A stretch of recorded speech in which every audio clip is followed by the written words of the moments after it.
Relato 1. Ecos do subsolo. Meu nome é Ricardo Mendonça, tenho 36 anos, moro em Goiânia, e há quase 7 anos trabalho como segurança noturno em um shopping de médio porte aqui da cidade. Durante o dia, aquele lugar é barulhento, cheio de gente, de vozes misturadas e luzes piscando em vitrines. Mas quando os portões se fecham e as luzes são apagadas, o ambiente muda completamente. É como se o shopping respirasse por conta própria, emitindo sons sutis, estalos distantes e ecos que não vêm de lugar nenhum. E foi numa dessas madrugadas de silêncio absoluto que eu vivi o pior turno da minha vida. Cheguei às 10 da noite, como de costume. Peguei o rádio, registrei minha entrada e comecei a ronda pelos corredores do térreo. Tudo parecia normal. Lojas fechadas, letreiros apagados, apenas o som do meu sapato batendo contra o piso brilhante. Costumo seguir um roteiro fixo: térreo, primeiro piso, área da praça de alimentação e depois o estacionamento subterrâneo. Era uma rotina tranquila, até aquele dia em que o rádio chiou e uma voz fraca cortou o silêncio. Ricardo, verifica o subsolo 3, a câmera caiu. A voz era de Silveira, o operador da central. O tom dele estava estranho, trêmulo. Falei que estava indo e desci pela escada de emergência. A iluminação no subsolo sempre foi precária. As luzes piscavam, e o ar tinha um cheiro pesado, de mofo e gasolina. Quando abri a porta metálica que dava acesso à garagem inferior, senti um vento gelado me cortar o rosto. E o mais estranho, estava tudo escuro. Nenhuma lâmpada acesa. Peguei a lanterna do cinto e comecei a andar devagar, iluminando o chão. Logo no início, percebi algo diferente. Um dos carros, um sedã preto, estava com a porta traseira aberta. Fui verificar, achando que algum funcionário podia ter esquecido. Olhei dentro, e o banco estava molhado, com marcas de lama e algo que parecia cabelos grudados no tecido. Recuando devagar, senti um arrepio subir pela espinha. Falei no rádio.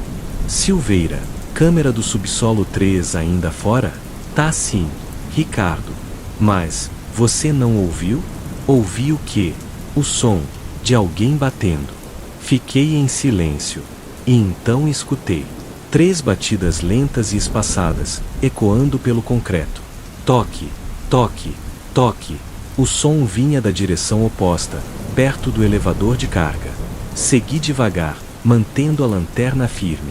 Quando a luz alcançou a parede, percebi que havia marcas de mãos, como se alguém tivesse tentado sair dali. Mãos pequenas, de criança. O rádio chiou novamente, mas dessa vez, a voz não era do Silveira. Você desceu sozinho? A voz sussurrou, num tom que eu nunca tinha ouvido antes. Soltei o botão e fiquei parado. Silveira, é você? Nenhuma resposta. De repente, o elevador de carga acendeu. As luzes internas começaram a piscar, e o visor mostrava o número 3, um andar que, teoricamente, não existia. O shopping só tinha 2 níveis subterrâneos. Mesmo assim, o elevador desceu. As portas se abriram, revelando um corredor estreito, completamente escuro. A curiosidade venceu o medo, e dei alguns passos. Um cheiro podre tomou o ar, mistura de ferrugem, carne e água parada. No chão, encontrei caixas velhas e manequins quebrados. Um deles estava de pé, virado para a parede. Quando passei por ele, ouvi um estalo e o som de algo se arrastando atrás de mim. Apontei a lanterna. O manequim estava virado para mim agora. Os olhos de vidro refletiam a luz e pareciam vivos. Recuo um passo, e outro, e o rádio estoura de novo. Ricardo, sai daí agora. Esse andar não existe. O sinal tá vindo de outro ponto do prédio. O pânico me tomou. Corri de volta pro elevador, mas as portas se fecharam antes que eu chegasse. A luz apagou completamente. E então vi, lá no fim do corredor, uma figura parada, imóvel, com o corpo coberto por um pano branco, como um manequim envolto em tecido. Só que respirava. Os panos tremiam, e algo se mexia por baixo deles, como se houvesse várias coisas dentro, lutando para sair. Gritei pelo rádio, mas tudo que ouvi foi uma interferência grave, seguida de uma voz feminina sussurrando. Por que você desceu? A lanterna falhou. No breu, Senti passos molhados se aproximando. O som era lento, arrastado, vindo de várias direções. Eu corri, tropeçando, até achar uma escada de ferro. Subi os degraus sem olhar para trás. Quando consegui abrir a porta e sair de volta para o subsolo principal, vi o Silveira me esperando, pálido. O que aconteceu lá embaixo? Perguntei, ofegante. Lá embaixo? Ele respondeu, confuso. Não tem lá embaixo, Ricardo. Aquele acesso foi fechado faz mais de 15 anos. Fomos até o local juntos, mas o elevador de carga estava desligado, coberto por tábuas e correntes. Nenhum painel, nenhuma luz, nada. Como se nunca tivesse funcionado. Mostrei as marcas de mãos na parede, mas não estavam mais lá. O chão, antes molhado, agora estava seco. Desde aquela noite, nunca mais consegui descer para o subsolo sozinho. O rádio às vezes ainda chia por volta das 3 da manhã, e sempre com a mesma voz feminina sussurrando meu nome. E, às vezes, quando passo pela vitrine de uma loja de manequins, tenho certeza que um deles está me olhando. Eu juro, alguns movem a cabeça quando a luz apaga.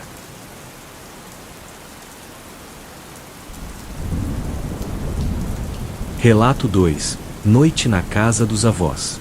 Meu nome é Felipe Carvalho, tenho 27 anos e moro em Ribeirão Preto, interior de São Paulo.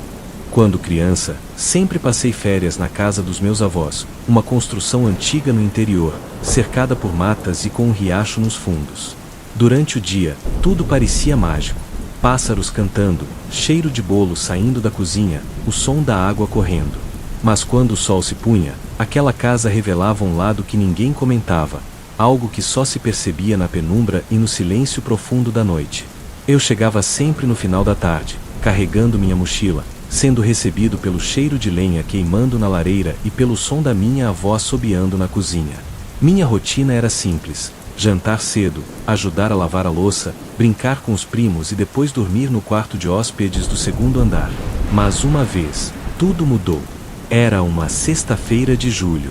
A noite estava fria, com o vento batendo nas janelas antigas, rangendo as dobradiças. Depois de jantar, fiquei no meu quarto lendo um livro. O relógio marcava 22h30 quando ouvi o primeiro som estranho, passos leves descendo a escada.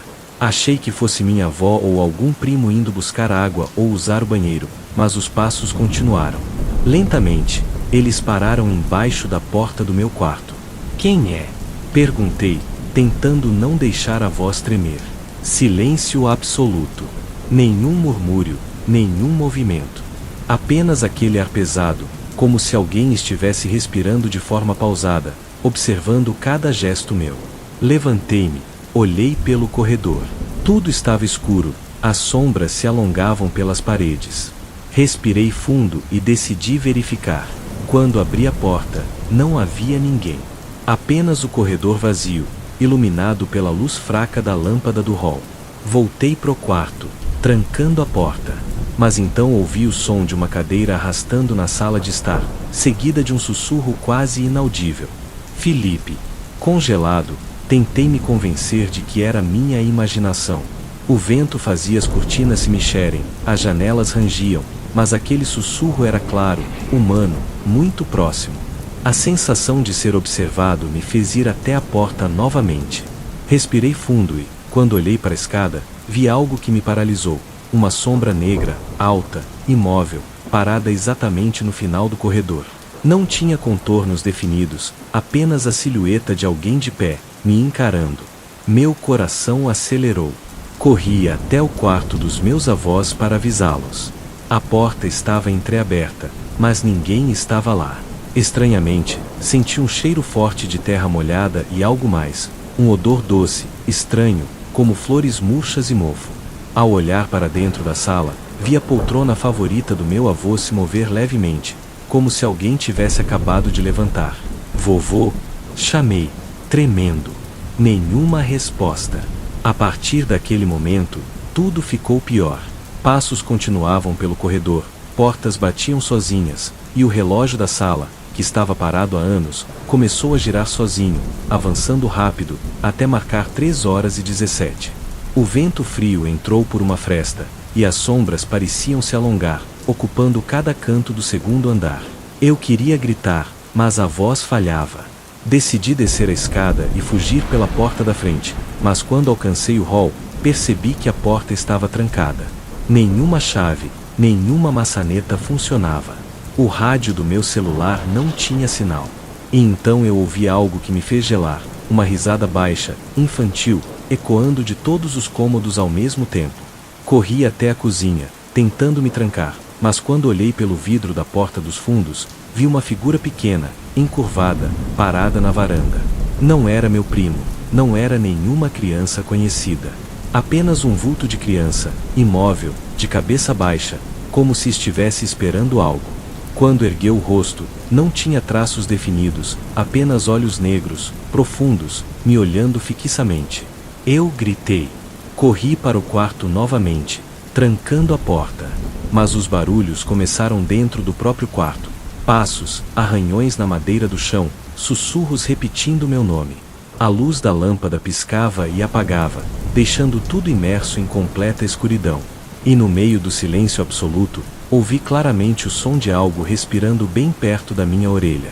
Amanheceu, e tudo desapareceu.